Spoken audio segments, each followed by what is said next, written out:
गरजा तो पूर्ण करू शकतो. ज्यावेळेस मी हे बघितलं त्यावेळेस मला हे लक्षात आलं की परमेश्वराने मनुष्यासाठी केलेलं आहे, माझ्यासाठी तुमच्यासाठी केलेलं आहे. एवढ्या गरजा तर परमेश्वर आपल्या भागवू शकतो, एवढं सगळं परमेश्वर निर्माण केलेलं आहे. बाकीच्या गोष्टी सुद्धा परमेश्वर आपल्यासाठी करू शकतो. एक वेळ त्याच्यावर विश्वास करून बघा, तो तुमच्यासाठी सर्व काही. बायबलमध्ये असं लिहिलं आहे, रोमकरास पत्र 5:8 लिहिलं आहे की परमेश्वराने आपल्या प्रीतीचं प्रमाण हे दिलं की त्याने आपले एकुलता एक पुत्र सुद्धा आपल्यासाठी दिला, त्याच्यासाठी की आपण पापापासून सुटावे. कारण की असं लिहिलं गेलेलं आहे की आपण पापी असताना त्याने आपला पुत्र दिला, याच्यासाठी दिला की आपल्या पापाची क्षमा व्हावी. तो आपल्यासाठी मरण पावला आणि त्याच्या मृत्यूच्याद्वारे, त्याचं रक्त वाहण्याच्याद्वारे आपल्या पापाची क्षमा केली जाते ज्यावेळेस आपण त्याच्यावर विश्वास करतो.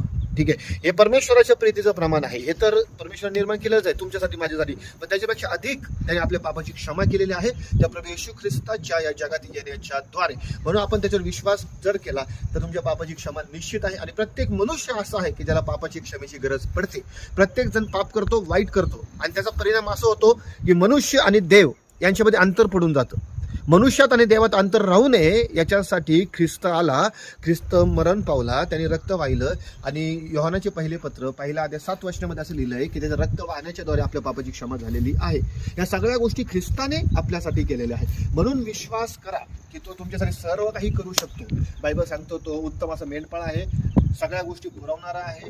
जे काही गोष्टी कमी पडतील त्या सगळ्या गोष्टी तो देणारा परमेश्वर आहे. जे काही तुम्हाला वाटतं की तुमच्या जीवनात गुन्हा आहे, एक वेळ तुम्ही प्रार्थना करा. बायबलचं वचन असं सांगतं तुम्ही मागितल्याच्या नंतर तुम्हाला प्राप्तही होऊ शकतं. म्हणून देवाच्या लोकांनो, एकदा विश्वास करा आणि प्रभूकडे या, जरूर तुम्ही आशीर्वादित असं जीवन जगू शकता. God bless you all. Praise the Lord. प्रभूची शांती तुमच्या बरोबर असो.